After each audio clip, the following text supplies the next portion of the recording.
Bapa, kami mempersilahkan Kau Tuhan Roh Kudus untuk melayang-layang di tempat ini, menegur kami,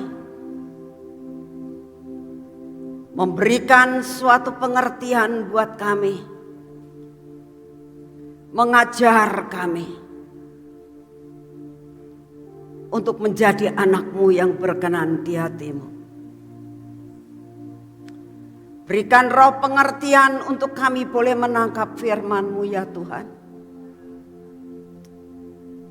Tuhan Roh Kudus, bekerjalah Engkau dengan luar biasa. Beri kami telinga seorang murid, untuk kami boleh mendengar dan menjadi pelaku firman-Mu. Sehingga pujian ini bukan merupakan suatu sekedar pujian Tuhan, tapi seruan daripada hati kami yang paling dalam. Lekatkan hati kami dengan hati-Mu, sehingga apa yang Engkau mau itulah yang kami lakukan. Bukannya apa yang kami mau, tetapi apa yang Engkau mau. Di dalam nama Tuhan Yesus, berbicaralah Engkau ya Tuhan dengan kuat kuasa-Mu. Dalam nama Tuhan Yesus. Amin. Selamat sore saudara-saudara. Hari ini kita akan belajar tentang suatu tema yang mungkin saudara sudah sering dengar ya. Tapi hari ini kita akan belajar tentang pas dan tepat ya. Karena pas itu belum tentu tepat ya. Sekali lagi, pas itu belum tentu tepat. Tapi kalau tepat itu pasti pas ya. Nah, saudara, suatu pasangan ya, kalau kita lihat ada dua pasangan yang masuk altar, kita lihat yang laki gantengnya luar biasa ya, tinggi ganteng ya. Yang wanita benar-benar sampai kayak putri ya, cantik, badannya bagus, dua-duanya. Kita akan ngomong, pas ini ya. Kok bisa ya punya pasangan seperti ini? Yang satu ganteng, yang satu cantik ya. Pas sekali. Jalannya luar biasa, pas sekali. Tapi yang pas belum tentu tepat. Betul enggak? Ternyata sekian bulan kemudian kita mendengar mereka ribut dan mau cerai. Ya, karena apa? Tidak tepat ya. Walaupun pas tapi tidak tepat. Hari ini kita akan belajar ya sama-sama. Saya tahu firman ini bukan untuk saudara saja, untuk saya juga. Karena firman itu merupakan pedang bermata dua buat kamu dan buat saya ya. Kita harus sama-sama belajar hari ini untuk tahun ini ya.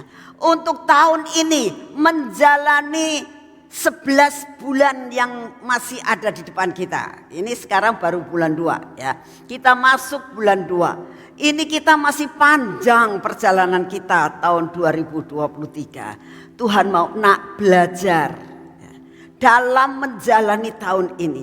Belajar dan belajar. Kamu harus pas dan kamu harus tepat dalam menjalani tahun ini. Supaya apa? Kamu dapat to the top. Ya, amin. Siapa yang mau to the top?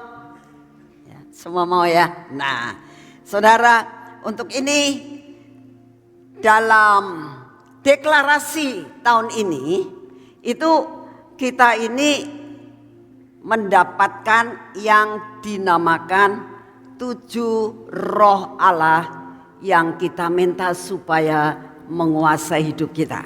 Nah, kalau saya tanya sekarang, ruah Yahweh Da'ah itu yang keberapa ya? Hah? Aduh, pinter-pinter ya. Semua pinter.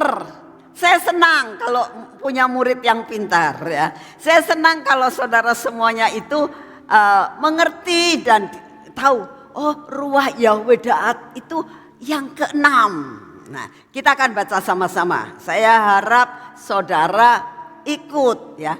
Karena khotbah ini saya harap kamu ada komunikasi antara saudara dan saya ya. Kita akan baca 2, 3. Ruah. Saya nggak mau suaranya. Kalau kamu lagi marah-marah kayaknya suaranya gemelantangan. Masa mau nyampaikan, mau baca firman Tuhan pelan-pelan. Beri suara yang terbaik. 2, 3.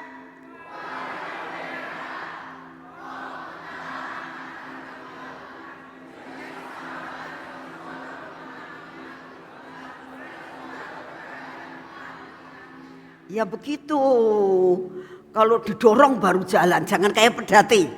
Ya, kamu tahu pedati itu? Kalau nggak didorong nggak jalan. Ya, sekarang saya ikut ya. 2, 3. Ruah Yahweh Da'at, roh pengenalan akan hati Tuhan, menjadi sahabat yang selalu memahami hati Tuhan dan selalu berada tepat di hatinya. Jadi ada beberapa hal yang kita belajar ya. Ruah Yahweh Da'at, kita setiap hari minta Tuhan, 7 rohmu, ini roh yang keenam nih, mimpin kita sampai roh kita dikuasai oleh roh yang mengenal, bukan sekedar tahu ya, bukan sekedar tahu, tapi apa? Mengenal. Mengenal. Kalau namanya kenal itu minimal tahu namanya, tahu handphonenya, ya, tahu rumahnya. Ini minimal. Nah, terus bukan hanya itu saja, itu cuma minimal. Ya. Tahu kesukaannya, ya kan? Tahu jadwalnya, ya. Itu mengenal. Roh untuk mengenal akan hatinya Tuhan, bukan hati yang lain. Mengenal hatinya Tuhan itu yang pertama. Ya. Lalu apa? Menjadi sahabat. Menjadi sahabat. Bukan sekedar sahabat biasa. Sahabat yang memahami hatinya Tuhan. Mengenal dan memahami itu beda. Orang mengenal belum tentu memahami. Kalau orang yang memahami itu selalu memaafkan. Ini salah satu ciri orang memahami. Itu selalu memaafkan. Kalau dia berbuat salah, kita selalu ngomong, maklumlah dia masih kecil. Maklumlah dia belum mengerti. Nah, yang dengan seperti ini kita nggak sakit hati, betul nggak? Benar nggak? Sekarang begini saudara, kalau ada seorang anak yang masih kecil lalu menumpahkan air, ya memang kita tahu, aduh bikin kotor ya. Tapi karena dia masih kecil kita memaklumi. Memahami. Jadi memahami itu cirinya orang memahami itu selalu memaafkan, tidak pernah marah. Nah, kalau saudara memahami hatinya Tuhan, saudara tidak akan marah sama Tuhan. Tuhan, kenapa aku ngalami seperti ini? Tuhan, kenapa kau biarkan aku menderita? Tuhan, kenapa engkau membiarkan aku jatuh? Itu namanya tidak memahami, nyalahkan terus. Ya. Kalau orang itu namanya memahami, itu selalu memaafkan dan ngerti banget. Ya. Yang ketiga dikatakan selalu berada tepat di hatinya. Ya. Tadi kan kita bilang kan ada pas, ada tepat. Ya. Saya tadi bilang kalau pas belum tentu tepat. Ya. Nah kalau tepat itu begini. Orang yang dia kepengen, ya, dia kepengen sesuatu. Kok pas ya? Aku juga kepengen itu. Nah itu namanya pas. Pas, tepat itu ya pas, ya tepat. Duh tepat banget. Suatu saat saya itu sedang kepengen buah ceri, ceritanya ya. Tapi di Cirebon nggak ada yang jual buah ceri. Ini baru angen-angen. Wah, nanti kalau saya ke Jakarta, adanya di Jakarta sih itu buah-buahan yang begitu itu. Pengen beli buah ceri.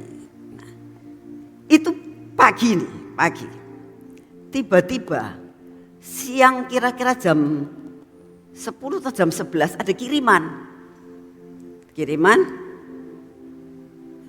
Satpam saya bilang, "Bu, ada kiriman, ada di meja." Saya merasakan aku enggak beli apa-apa gitu. Biasanya dapat kiriman itu kan kalau beli di Topet. Betul enggak? Ya, kita beli di Topet terus udah mau datang nih kirimannya. Barang yang saya pesan.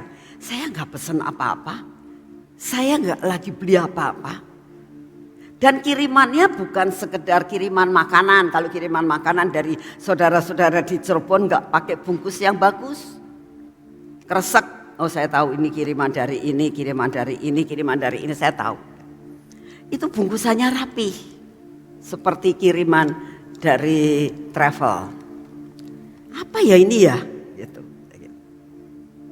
Saya bilang, "Mbak, ambilkan peso Mbak." Tak buka ini kiriman apa? Tak angkat. Kok apa ya ini ya? Rasanya saya enggak pesan apa-apa. Sudah saya buka. Ceri. Wah, tepat banget. Orangnya kok ngerti ya. Kalau aku kepengen. Saya enggak pakai ngomong, Jakarta lagi ada ceri ya, saya beliin. Enggak ngomong dalam hati. Ngomong sama Sofi sama Freddy juga enggak saya. Dalam hati. Duh kalau kayak gini musimnya lagi musim ceri. Di Australia banyak berangan-angan. Ini namanya tepat di hati. Saya nggak tahu apakah orang itu sedang pergi ke toko buah dan dia ingat sama saya dan gini kesukaan Ibu Nani nih misalnya ya. Tapi satu hal kita tahu, kalau namanya tepat di hatinya, apa yang dia kepengen itu pas di hati kita.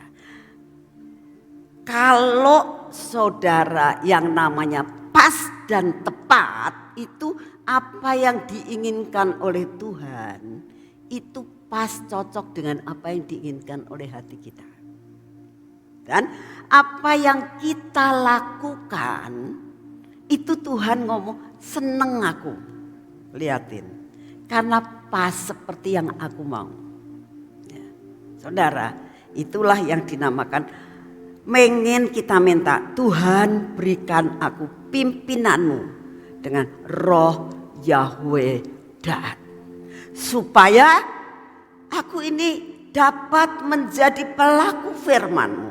Seperti firman Tuhan, lekatkan hatiku Tuhan dengan hatimu. Nah,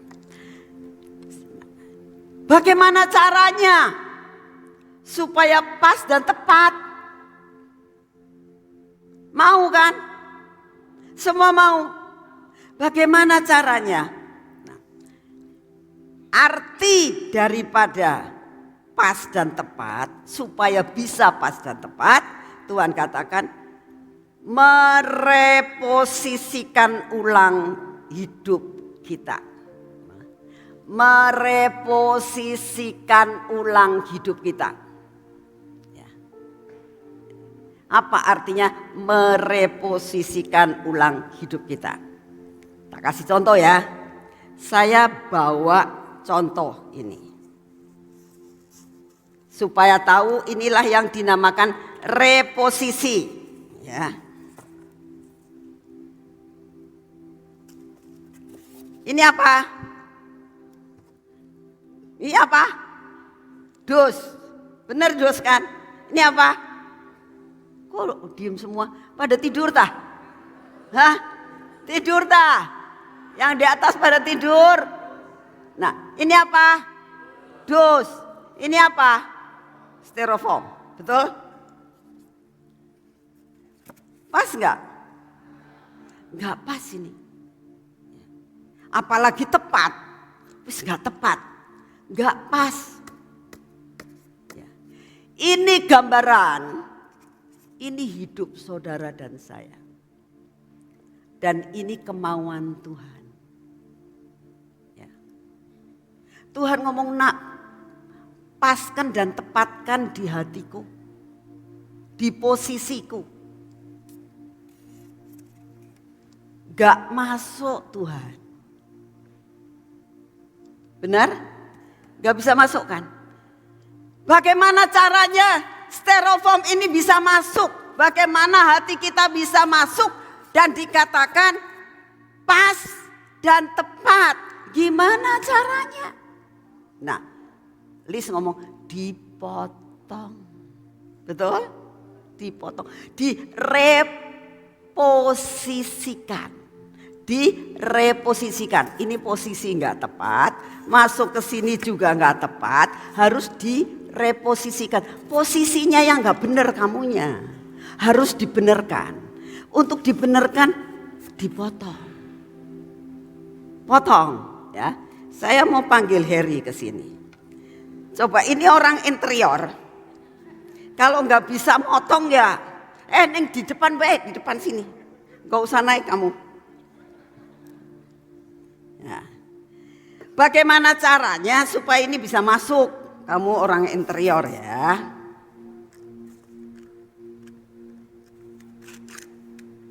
Nih, bantu nih.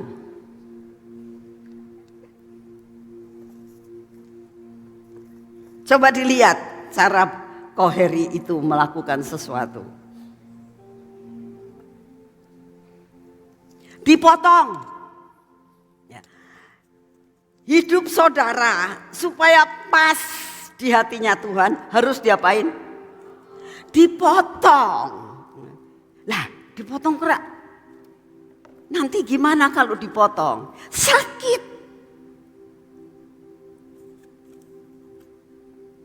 Kurang hair. Belakangnya lagi. Belakangnya kamu itu lagi. Ya, balik. Coba dimasukin dulu. Nah, ini pas nggak? Terus sisanya jangan diambil lagi, buang. Kadang-kadang eman-eman ya. Nah, yang eman-eman itu akhirnya kamu kembali kepada posisimu yang lama. Jelas? Ya. Nah,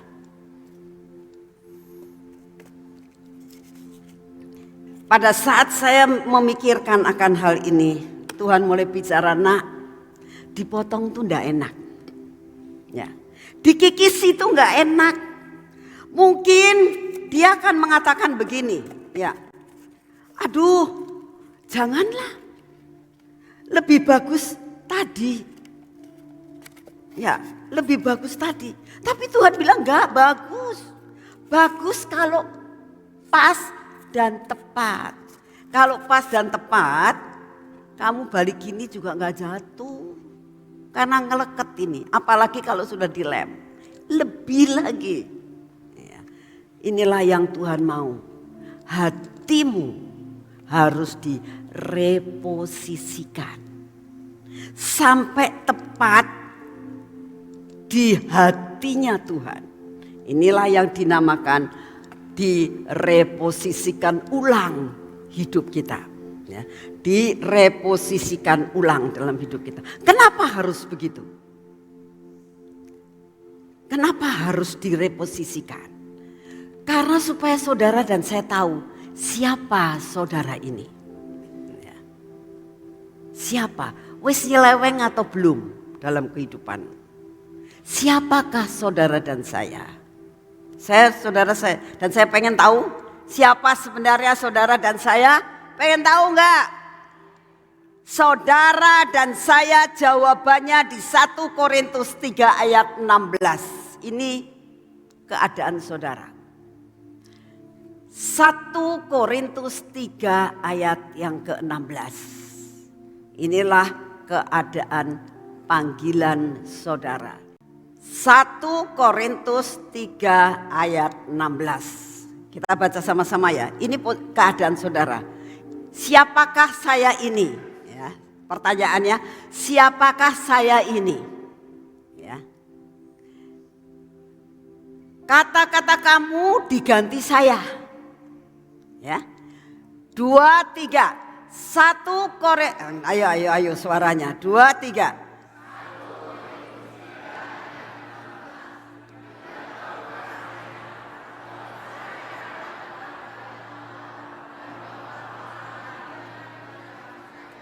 Yang kamu diganti saya ya. Sekali lagi, yang sini tadi ngomongnya saya, yang sini ngomongnya kamu. 2, 3.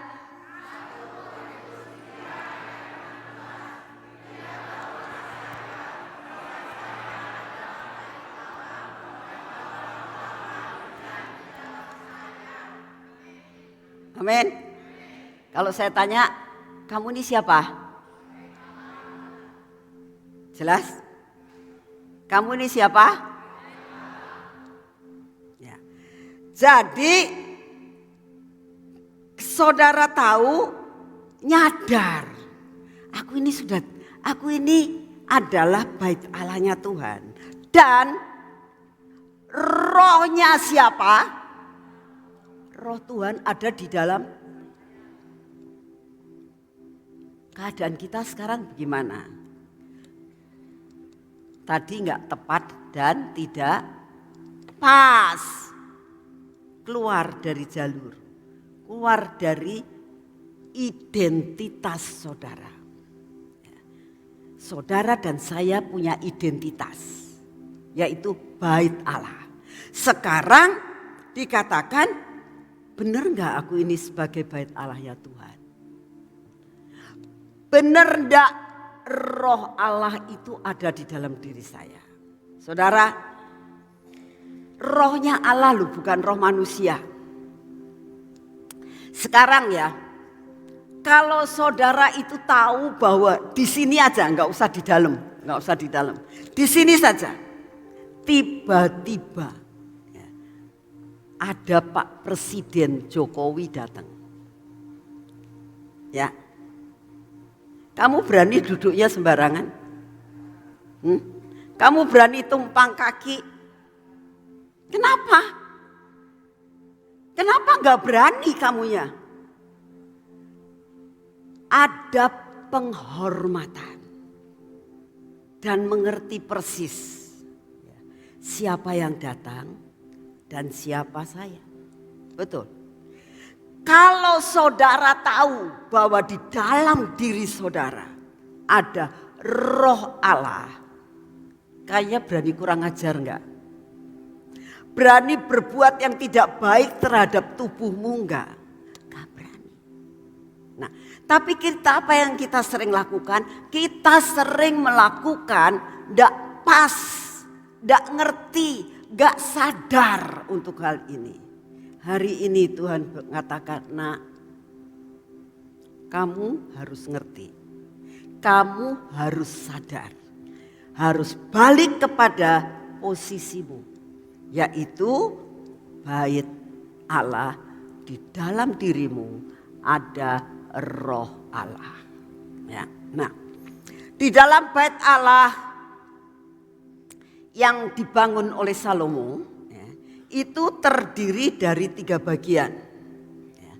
Ada bagian yang utama yaitu bagian depan, bagian yang kedua, dan bagian yang ketiga. Nah, bagian depan itu dinamakan halaman, yaitu ulam namanya. Ulam yang merupakan bagian depan. Bagian depan ini dinamakan halaman.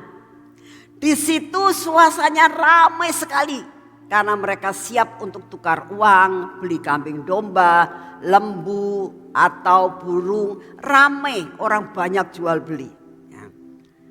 Yang kedua itu namanya hekal. Hekal itu merupakan ruangan kudus, ruangan suci, di mana altar persembahan dupa berada. Ruang kedua adalah ruang penyembahan dan persembahan korban. Lalu ruang yang ketiga namanya debir. Adalah ruang maha suci atau maha kudus. Tempat diletakkannya tabut Allah. Nah, ini sebenarnya gambaran dalam bait Allah, saudara. Hidup kita terdiri dari tubuh, jiwa, dan roh. Jadi kalau saudara dikatakan bahwa saudara itu bait Allah, itu karena memang gambarannya seperti itu. Ada tubuh saudara, ada jiwa saudara, ada roh saudara. Roh itu penurut, tubuh itu lemah. Tubuh yang dinamakan tubuh itu adalah kebutuhan tubuh itu banyak. Makan, minum, kerja, istirahat, tidur, itu kebutuhan tubuh. Ya. Pelayanan, ya, itu kebutuhan tubuh. Nah, tetapi yang kebutuhan namanya jiwa, itu adalah kebutuhan di mana kita itu butuh yang dinamakan hiburan. Ya, pujian penyembahan. Ya. Mungkin saudara melihat YouTube, melihat orang yang seorang penyanyi, ya. Terus pertandingan sepak bola, pertandingan badminton, kita lihat itu bukan kebutuhan tubuh, kebutuhan jiwa. Lalu dikatakan ada yang dinamakan yang ketiga, itu yang dinamakan tadi kebutuhan roh saudara. Kebutuhan roh saudara adalah masuk dalam keintiman bersama dengan Tuhan. 3 ini harus dipelihara. Satu dengan yang lain harus saling melengkapi. Hari ini kita belajar tentang pelajaran tentang Tuhan Yesus menyucikan bait Allah. Tuhan Yesus menyucikan bait Allah. Artinya bait Allah perlu disucikan enggak? Perlu. Bait Allah saudara ini perlu disucikan sama Tuhan Yesus enggak? Sangat perlu. Dikoreksi. Keadaan kita sebenarnya bagaimana sih?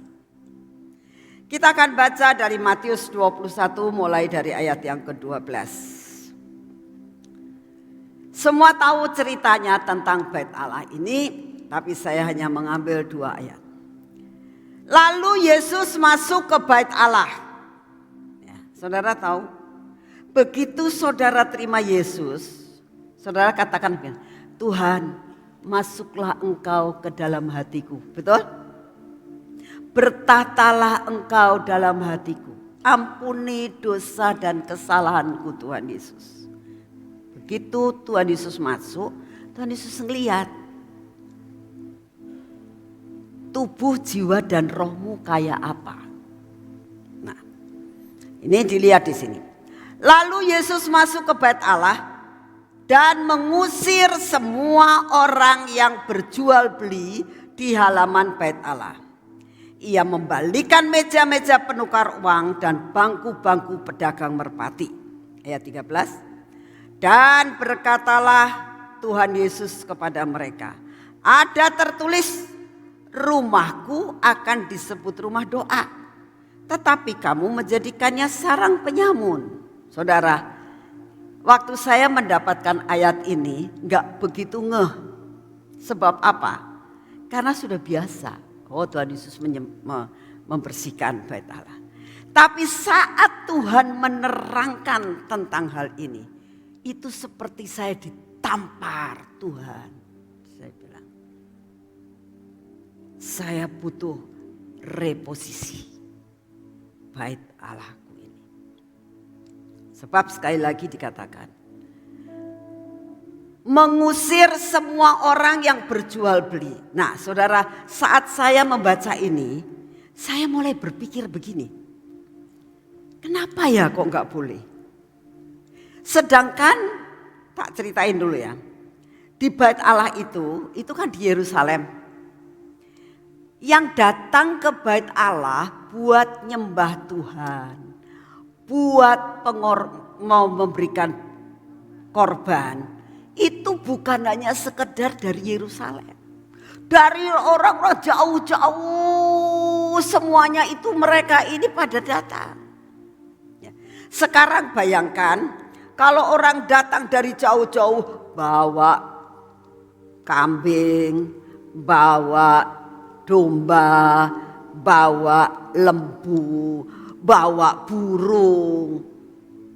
Ribet kan? Nah, jadi cara satu-satunya bawa duit saja. Lebih praktis kan? Bawa uang, beli di situ. Kenapa Tuhan gak boleh? Itu kan lebih praktis. Kenapa Tuhan gak boleh yang seperti itu? Bukan masalah tidak boleh. Nanti tak ceritain ya. Nah, orang kalau yang dari luar negeri ceritanya ya, uangnya beda. Ya kan, kalau saudara pergi Singapura, uang Indonesia gak laku. Ya kan? Saudara pergi ke Amerika, uang Indonesia nggak laku. Harus kemana? Money changers, betul. Aku tukerkan uangku. Jadi kalau ada orang-orang yang buka money changers, kenapa Tuhan marah? Kan itu memudahkan sekali. Seperti zaman sekarang, saudara. Zaman sekarang itu mudah sekali. Kemarin ini pengalaman saya. Saya kan orang cukup tidak up to date lah, dapat dikatakan kurang.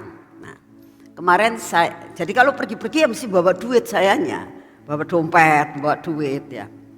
Nah, kemarin kita pergi ke Gramedia.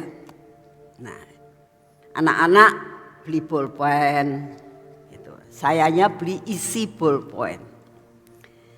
Nah, terus antri ini mau bayar. Saya mau bayar. Sofi ngomong, "Mah, aku sing bayar wae." Oh ya wis. Tak pikir orang kok nggak bawa dompet gitu ya. Dompetnya kecil. Pikir saya bayar pakai apa? Oh, mungkin pakai kredit card. Enggak. Dia nggak keluarin dompet. Keluarin handphone. Saya bilang, kamu mau bayar pakai itu GoPay. Ya, loh, yang saya tahu itu kalau Gojek itu kan pakai GoPay. Saya nggak bisa pakai GoPay gitu. Makanya kalau mau pesan makanan, pesankan aja. Gak bisa saya cara-caranya gitu. Ribet pikir saya. Kamu bayar pakai apa? Pakai BCA. Loh kok bisa? Namanya QRIS mah. QRIS.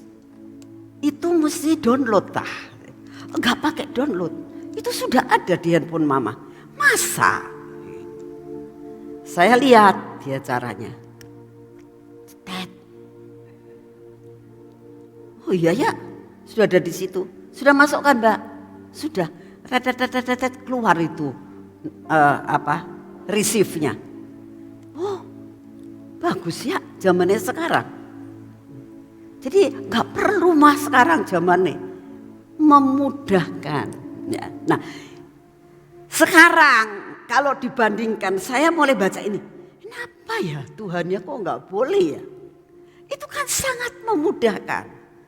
Bawa uang saya sampai di bait Allah, saya tukar uang, saya beli kambing, saya beli domba, saya beli apa itu sapi, tinggal disembelih, beres kan? Kenapa Tuhan gak suka? Nah, ini pertanyaan, kenapa tidak suka? Ya. Sedangkan itu kan memudahkan. Bahkan bangku-bangku pedagang merpati, pedagang yang membalikan meja-meja penukar uang. Kenapa? Jawabannya di ayat 13. Tuhan ngomong gini. Ada tertulis, rumahku akan disebut rumah doa. Saudara tahu, ini bait Allah ya. Harusnya dipakai sebagai rumah doa. Tetapi kamu dan saya menjadikannya sarang penyamun yang Tuhan gak suka karena fungsinya berubah. Ya. Bait Allah itu dipakai untuk mempersembahkan sesuatu untuk Tuhan. Tapi fungsinya diganti menjadi sarang penyamun. Saudara, bukan hanya penyamun. Kalau penyamun saja sih ya rada enteng lah dosanya. Kalau namanya sarang penyamun tak gerombolan. Ngerti enggak?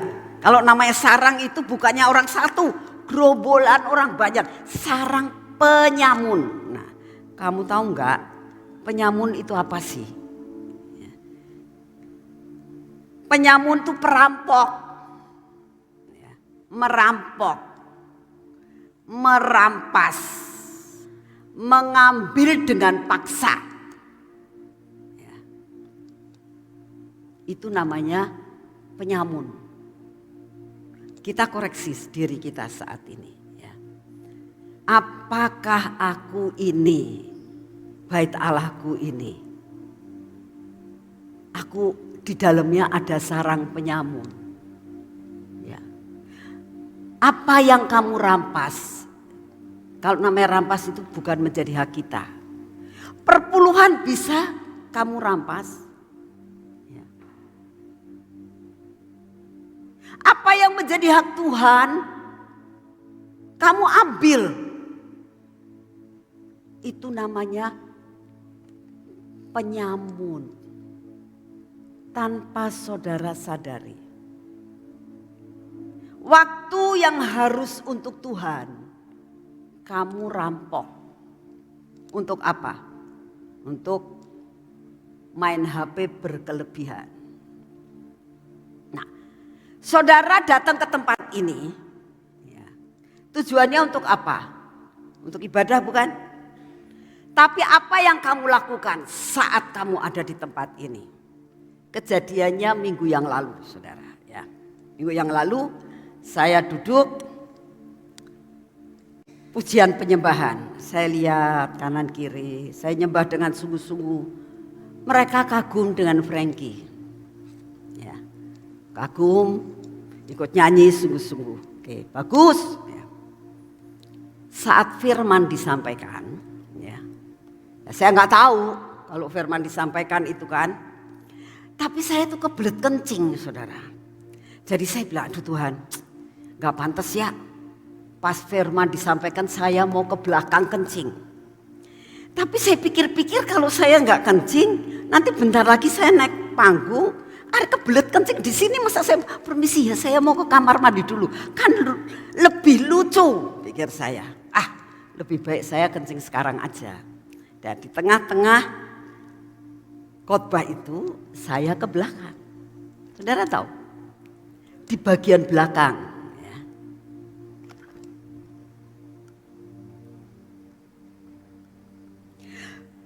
Dia nggak tahu, tapi begitu dia lihat ada saya, saudara,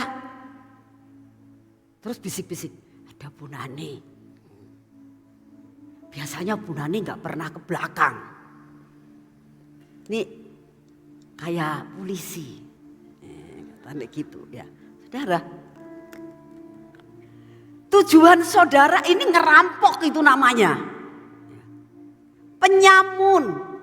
Hak di mana engkau di sini untuk Tuhan. Tubuhmu adalah rumah doa.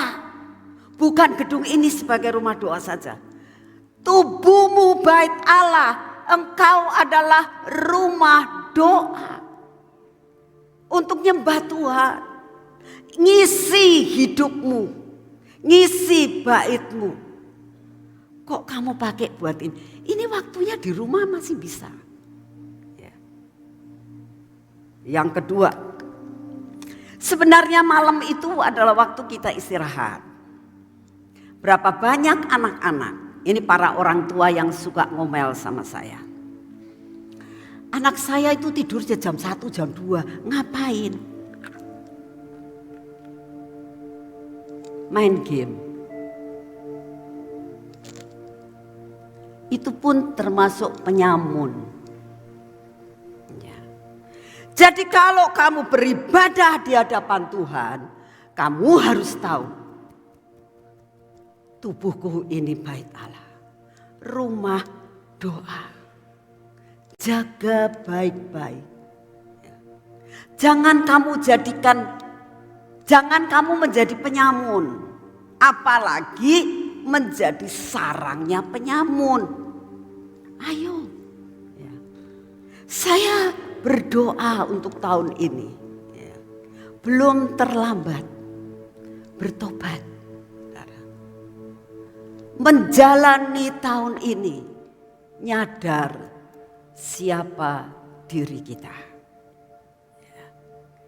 Jadi, saya akan mengatakan, kalian sebagai penari, sebagai song leader, singer, pemain musik, semua yang di multimedia dan sebagainya, sadar ini bukan hanya untuk jemaat, untuk saya juga,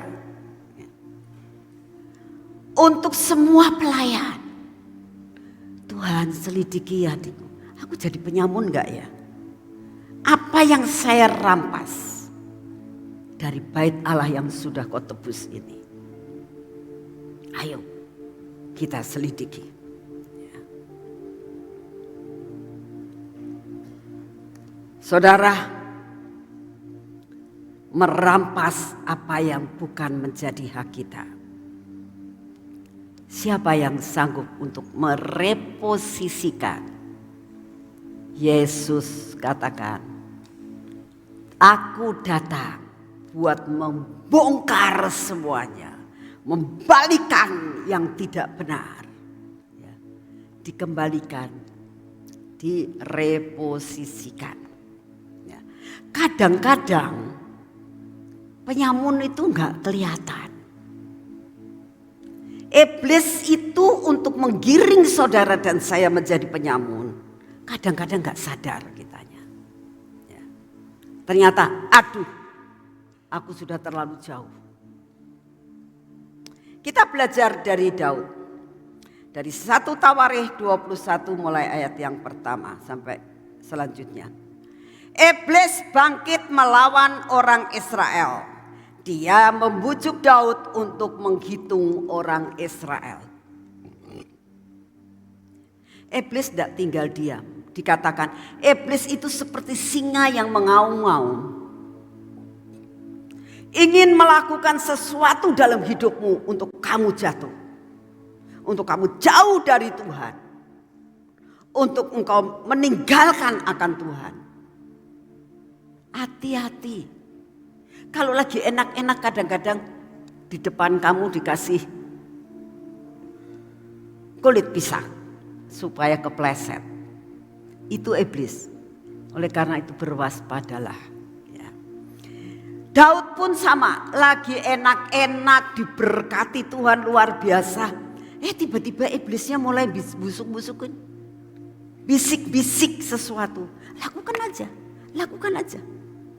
Lalu berkatalah Daud kepada Yoab dan kepada para pemuka rakyat, pergi hitunglah orang Israel dari Berseba sampai Dan, bawa hasilnya kepadaku supaya aku tahu jumlah mereka. Kenapa Tuhan tidak suka? Ini ya. Orang ngitung itu misalnya saudara, ngitung uang di bank, uang saudara di bank tuh boleh enggak? Boleh. Ngelihat saldo uang di bank, aduh uangku masih sekian, boleh enggak? Boleh. Kenapa Tuhan kadang-kadang bisa tidak suka? Karena ada kebanggaan. Kalau kamu ngitung keuntungan, ceritanya kamu ngitung keuntungan, boleh enggak? Ya boleh. Tapi kalau keuntungan itu yang buat, nih loh hasil usaha saya. Aduh, aku kerja keras, ini hasilnya. Itu yang Tuhan gak suka. Kesombongan yang Tuhan gak suka.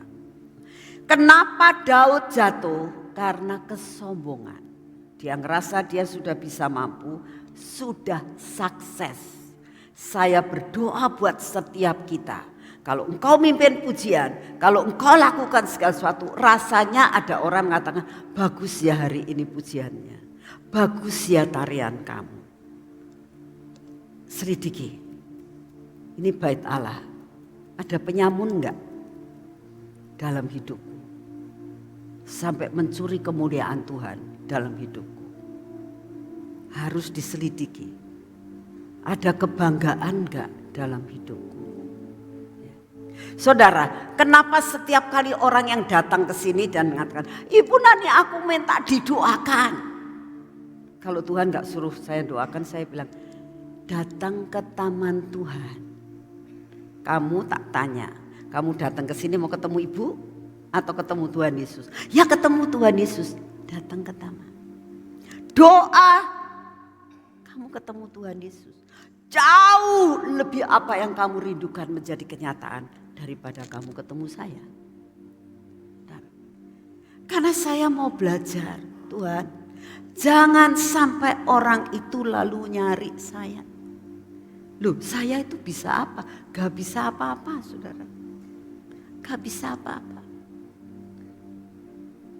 Saya cuma doa, gak bisa apa-apa. Kalau saya bisa berdiri di tempat ini, saya tahu hikmat, marifat, pewahyuan dari Tuhan. Karena saya bukan sekolah teologi yang tinggi-tinggi. Jadi kita tahu dari mana kita asalnya diambil. Nah, Daud ada kebanggaan. Lalu ayat yang ketiga. Lalu berkatalah Yoab, kiranya Tuhan menambahi rakyatnya 100 kali lipat daripada yang ada sekarang. Ya Tuanku Raja, bukankah mereka sekalian hamba-hamba Tuanku? Mengapa Tuanku menuntut hal ini? Mengapa orang Israel harus menanggung kesalahan oleh karena hal itu? Diperingatkan, jangan begitu Raja. Tapi sudah kadung roh kesombongan masuk dalam hidupnya. Namun titah raja itu terpaksa diikuti oleh Yoab. Maka pergilah Yoab menjelajahi seluruh Israel, kemudian kembali ke Yerusalem. Tetapi hal itu jahat di mata Allah, sebab itu dihajarnya orang Israel. Lalu berkatalah Daud kepada Allah, aku telah sangat berdosa karena melakukan hal ini. Maka sekarang jauhkanlah kiranya kesalahan hamba-Mu, sebab perbuatanku sangat bodoh. Daud menyadari, Tuhan, aku sudah menyeleweng daripada posisiku. Reposisikan kembali hidupku saat ini. Sekalipun dia dihukum, sekalipun rakyat dihukum, tapi dia minta, reposisikan aku Tuhan. Reposisikan aku. Sehingga benar-benar kita tahu kita ada di mana saat ini. Ya.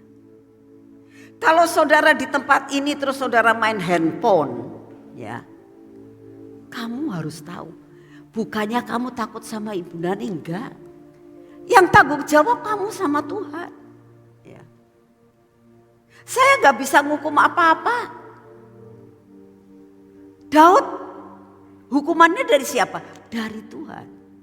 Urusan saudara dengan Tuhan masing-masing. Ya. Saya berdoa hari ini ada waktu untuk mereposisikan hidup saudara. Lalu contoh yang sungguh-sungguh sangat memberkati saya adalah kehidupan daripada Elia. Inilah zaman Elia dikatakan. Ini zamannya Elia. Hiduplah seperti Elia. Ya.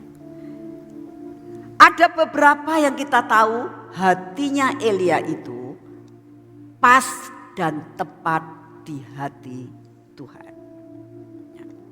Pada suatu saat mau terjadi kekeringan, tidak ada air, tidak ada hujan.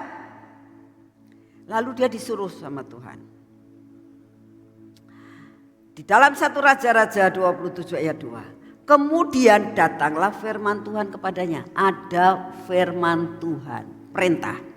Pergi dari sini, berjalan ke timur. Bersembunyilah di tepi sungai Keret di sebelah timur sungai Yordan. Engkau dapat minum dari sungai itu dan burung-burung gagak telah kuperintahkan untuk memberi makan engkau di sana. Lalu pergilah dan ia melakukan seperti firman Tuhan. Ia pergi diam di sungai Keret di sebelah timur sungai Yordan. Saudara, ini loh namanya tepat dan pas. Sekalipun dipotong. Loh, Elia ini orang Israel. Dia tahu Taurat. Ya, dia tahu Taurat. Taurat Musa, 10 Taurat itu dia hafal. Dan dikatakan jangan makan barang yang haram. Ada. Itu najis. Dia tahu. Tiba-tiba dia suruh ke sungai Keret di mana roti dan daging yang dibawa oleh burung gagak. Burung gagak suruh ngasih makan dia.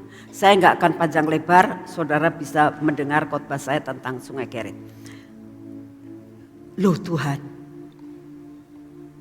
rasanya bertentangan dengan firman-Mu. Aku tidak boleh makan yang najis. Apalagi di dalam Alkitab tidak disebutkan. Ini rotinya ya dicucuk segini untuk dikasihkan atau di kakinya. Di kakinya burung gagak. Kotor enggak sih kiranya? Bekas iler. Ya. Kakinya burung gagak kan bukannya kaki yang bersih. Jijik. Tuhan bilang, potong nak. Perlu reposisi. Ya. Perlu reposisi. Potong. Ya. Itu Tauratmu dipotong, kata Tuhan. Apa yang dikatakan oleh Elia? Lalu pergilah ia melakukan seperti firman Tuhan. Dia di sana kurang lebih 1,5 tahun. Lama loh, tinggal di sungai Keret itu kurang lebih 1,5 tahun dia. Mungkin bisa sampai 2 tahun. Gak ngomel, gak apa. Sakit. Kesepian. Tapi mau. Ya. Mereposisikan. Saudara, kalau saya tahu bahwa saya diutus Tuhan untuk ke Cirebon, seperti sekarang, seneng sayanya. Punya teman banyak ya, punya jemaat ya kan. Semua sayang sama saya. Ya. Tuhan kasih gedung, Tuhan kasih sekolah, Tuhan kasih radio, seneng. Tapi pada saat pertama kali begini, oh enggak, sengsara, potong. Kamu nyaman ya di Bandung, kamu tak bikin ke Sungai Keret. Saudara, dipotong, direposisikan supaya apa? Pas dan tepat di hatinya Tuhan. Ngerti ya? Ngerti ya? Nah, sesudah itu enggak sampai di situ. Jadi saudara harus tahu, pemotongan tidak sekali. Kalau ini tadi kan sekali, Herinya pintar sih, sudah selesai. Tapi yang namanya pemotongan itu sampai seumur hidup, saudara. Yang ini selesai, dapat lagi. Yang ini selesai, dapat lagi. Selalu begitu, terus sampai pas betul-betul di hatinya Tuhan. Lalu 1 Raja-Raja 27 ayat 8 dikatakan begini. Maka datanglah firman Tuhan kepada Elia. Bersiap pergi ke Sarfat yang termasuk wilayah Sidon. Diam di sana, ketahuilah aku telah memerintahkan seorang janda untuk memberi kamu makan. Gak masuk akal Tuhan. Janda itu miskin. Namanya janda. Udah gak punya suami. Sekarang aku mau tinggal sama janda. Apa kata tetangga? Hamba Tuhan tinggali sama janda. Betul gak sih? Apa kata sekitarnya? Miskin lagi. Tapi apa yang dikatakan? Elia ikut apa yang Tuhan mau. Teruskan dalam ayat 18. 1 Raja-Raja 18 ayat 1. Dan sesudah beberapa lama datanglah firman Tuhan kepada Elia. Dalam tahun yang ketiga, pergi perlihatkan dirimu kepada Ahab. Sebab aku hendak memberi hujan ke atas muka bumi. Lalu pergilah Elia memperlihatkan diri kepada Ahab. Adapun kelaparan itu berat di Samaria. Dia suruh nemuin Ahab dan dia mau dibunuh loh sama Ahab. Dia mau dibunuh, sekarang suruh nemuin orang yang mau membunuh. Kalau saudara takut gak sih kira-kira? Ya takut atuh. Seperti orang menyerahkan diri. Ki aku ki mau tangkap, bunuhlah. Gak mudah loh, kita harus ketemu dengan orang yang benci dengan kita. Kita harus ketemu dengan orang yang mau membunuh kita. Gak mudah saudara. Kita harus ketemu dengan orang yang menyakitkan hati kita. Dan suruh memaafkan. Gak mudah. Gak mudah. Saudara. Perlu apa? Pengikisan, saudara. Ya. Pengikisan untuk ketemu dengan orang yang sangat menyakitkan hati kita dan kita harus memaafkan. Itu perlu pengikisan. Potong, ya. Potong dan potong. Ya. Teruskan dari ayat 41. Kemudian berkatalah Elia kepada Ahab, pergi makan dan minum sebab bunyi derau hujan sudah kedengaran.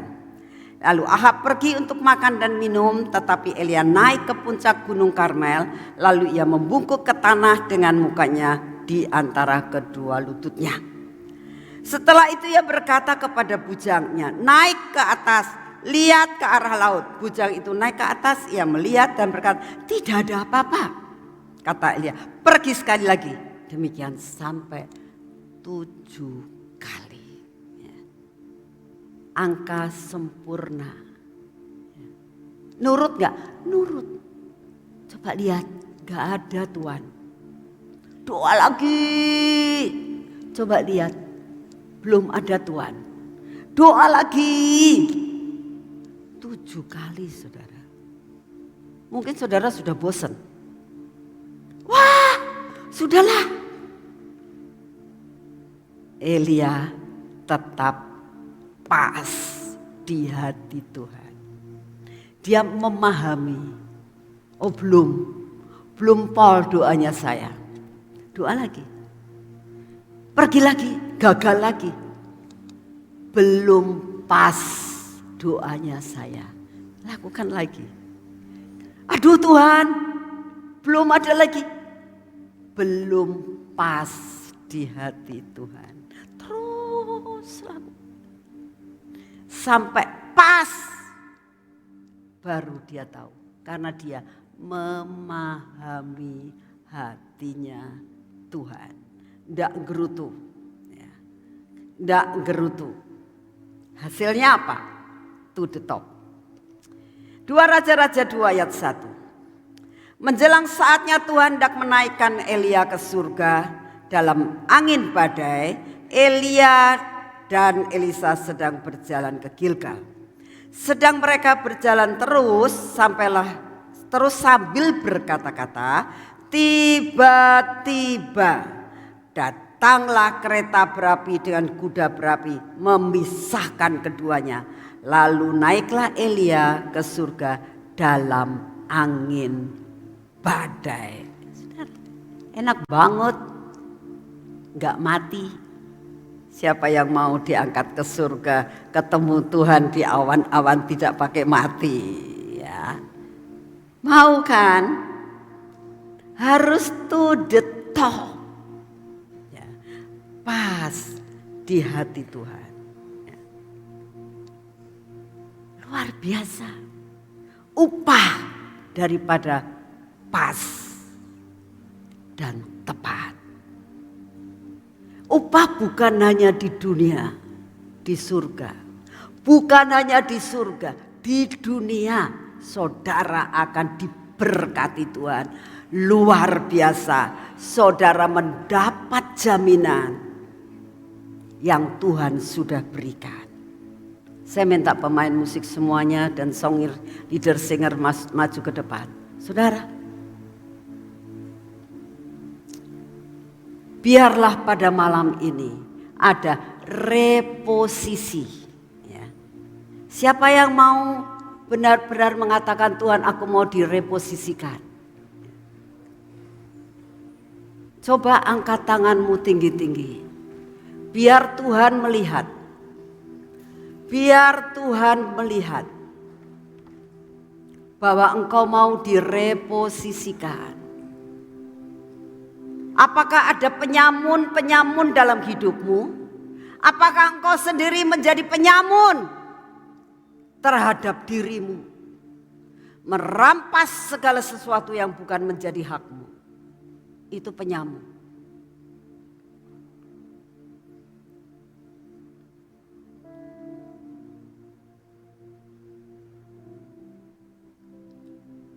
Kita akan masuk dalam saat teduh.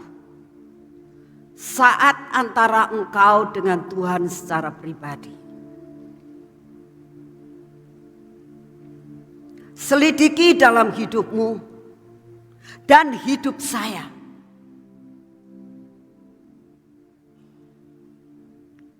Minta direposisikan hidup kita. Minta semua penyamun-penyamun diusir daripada hidup kita. Tanpa sadar saudara sudah menjadi penyamun. Saya pun merasakan betapa banyaknya hak Tuhan yang kita ambil.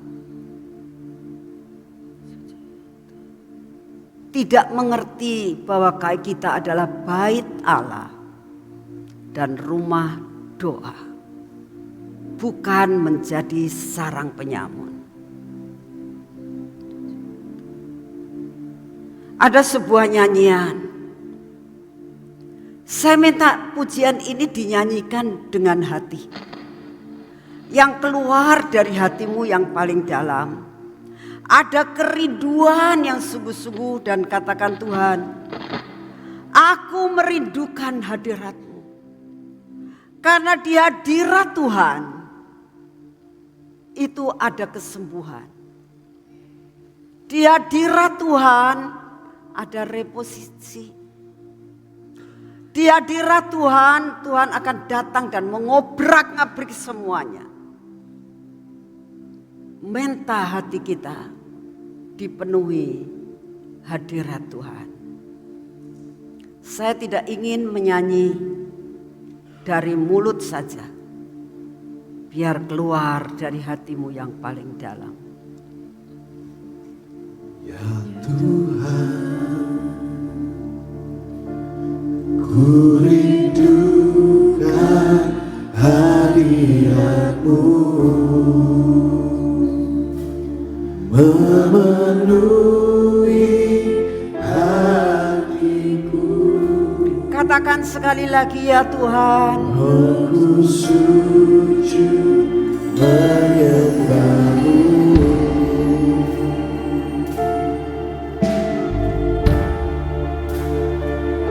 Ya Tuhan, ku rindukan hadirat-Mu, memenuhi hatiku. Aku sujud menyembah-Mu.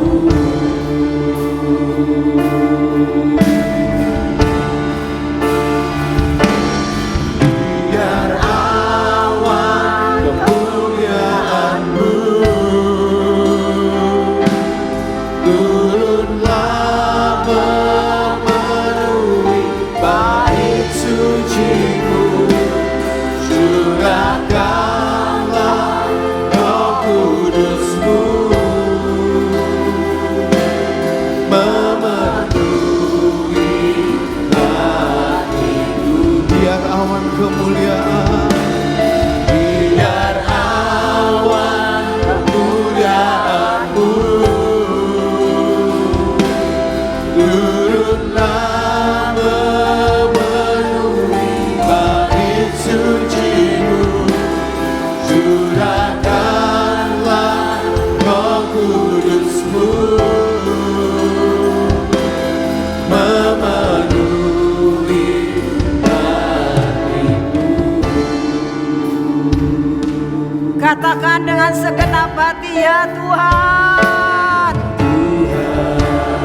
Katakan, aku rindu hadirat-Mu.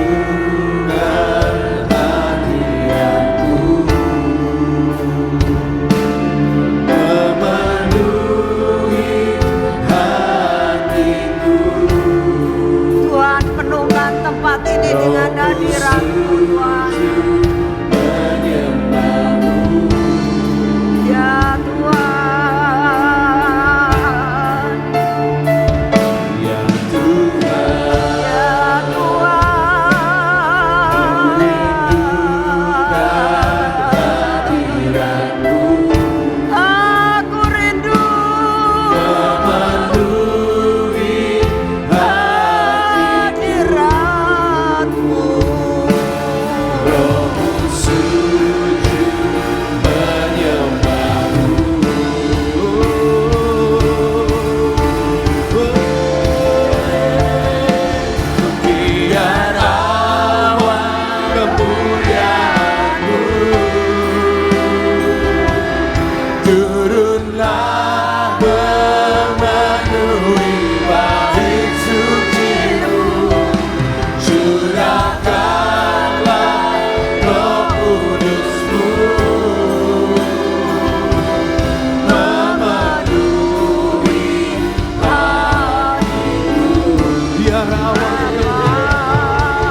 Biarlah awan kemuliaan-Mu turun atas kami saat ini Tuhan. Bait suci-Mu, curahkanlah Roh Kudus-Mu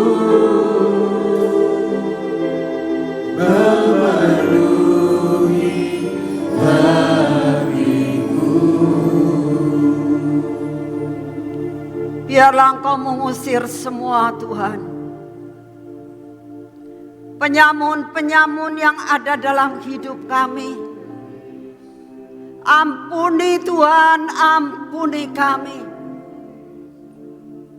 Kami mau direposisikan kembali Tuhan, supaya pas dan tepat di hati-Mu untuk menjalani akan hidup kami sepanjang tahun 2023 ini. Biar kami boleh mencapai to the top, sampai garis akhir dengan kuat. Terima kasih untuk kasih setia-Mu. Terima kasih Bapak. Kami tahu Engkau tidak sampai di sini Tuhan. Engkau terus akan berbicara kepada kami sampai tuntas Tuhan. Sampai kami berada pada posisi yang benar di hadapan. Terima kasih Tuhan Yesus.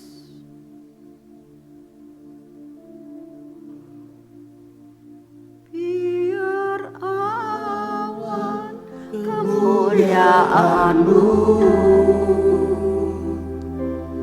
turunlah memenuhi bait suci-Mu, curahkanlah Roh Kudus-Mu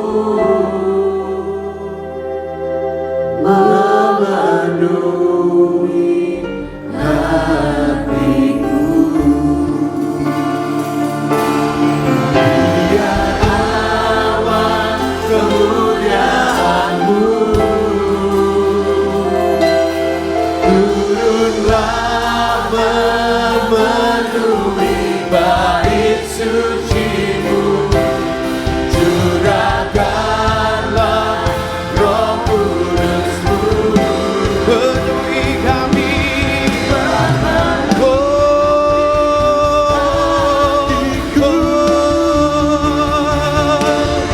Biar awan kemuliaan-Mu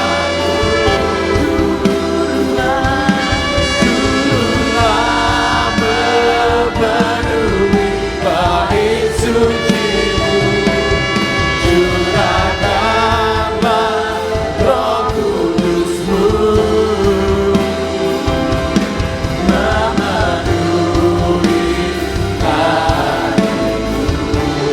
memenuhi, curahkanlah Roh Kudus-Mu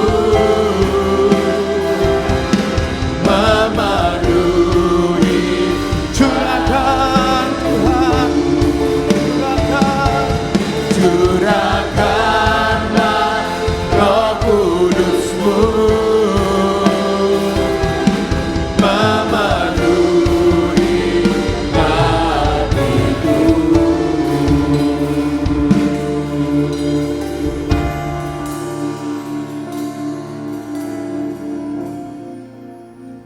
Terimalah pengampunan dari Tuhan. Terimalah reposisi yang Tuhan sedang kerjakan.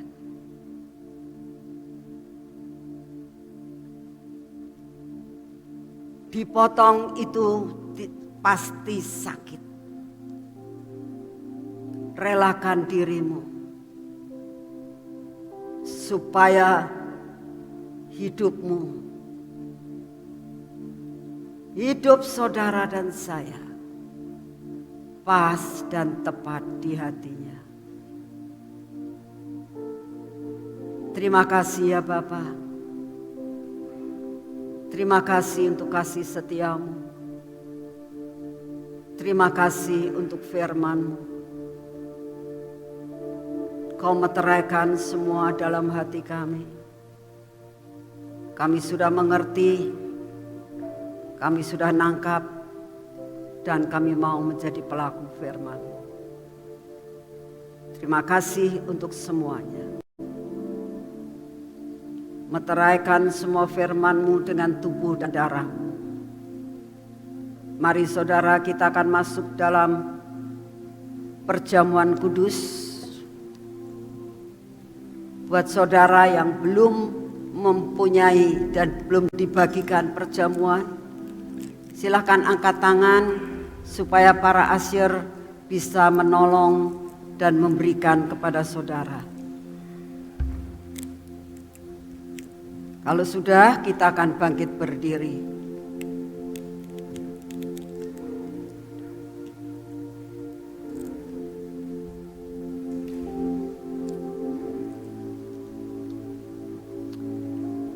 Tuhan, meteraikan apa yang Kau dapatkan untuk kami. Terimalah kami sebagai bait-bait kudus-Mu. Kuduskan dan sucikan kami. Layakkan kami masuk dalam rencana-Mu yang mulia. Hanya karena tubuh dan darah-Mu Tuhan, kami dapat dilayakkan. Kami akan makan dan minum tubuh dan darah-Mu sebagai suatu bukti Engkau memulihkan kami. Terimalah kami sebagai anak-Mu dan masuklah dalam hati kami. Mengobrak-ngabrik yang tidak benar dan mereposisikan hidup kami. Dalam nama Tuhan Yesus. Mari kita makan dan minum.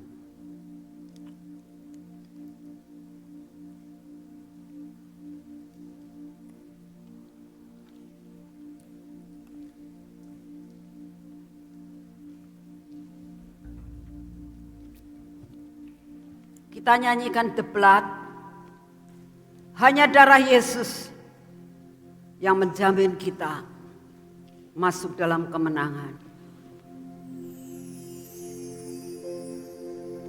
The blood That Jesus shed for me.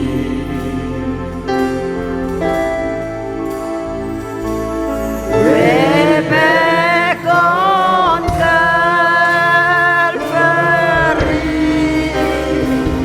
the blood that gave me strength from day to day, it will never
Kita terima anugerah dan berkat Tuhan pada malam hari ini. Bapak, sebentar kami meninggalkan tempat ini. Kami ada sebagian yang dari luar kota. Mungkin kami bisa bermalam di kota ini. Mungkin kami pulang. Kau memberkati kami Tuhan. Di tempat penginapan kami masing-masing. Di tempat rumah kami masing-masing. Di tempat kota di mana kami pergi saat ini dan pulang kembali. Kau berkati kami dalam perjalanan kami. Tidak ada kecelakaan, tidak ada halangan, tidak ada apapun yang menghalangi. Karena kami sudah dipulihkan kembali. Bapak, kami tahu kami menerima semua yang terbaik yang daripada-Mu. Berkat yang terbaik Kau berikan buat kami. Pimpinan yang terbaik Kau berikan buat kami. Anugerah-Mu besar buat kami. Segala pujian, hormat dan syukur kami naikkan di hadapan-Mu. Kami terima berkat ini di dalam nama Tuhan Yesus Kristus. Segala kemuliaan hanya bagi Tuhan. Segala hormat pujian hanya bagi Tuhan.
Selamat malam, Tuhan memberkati saudara semuanya.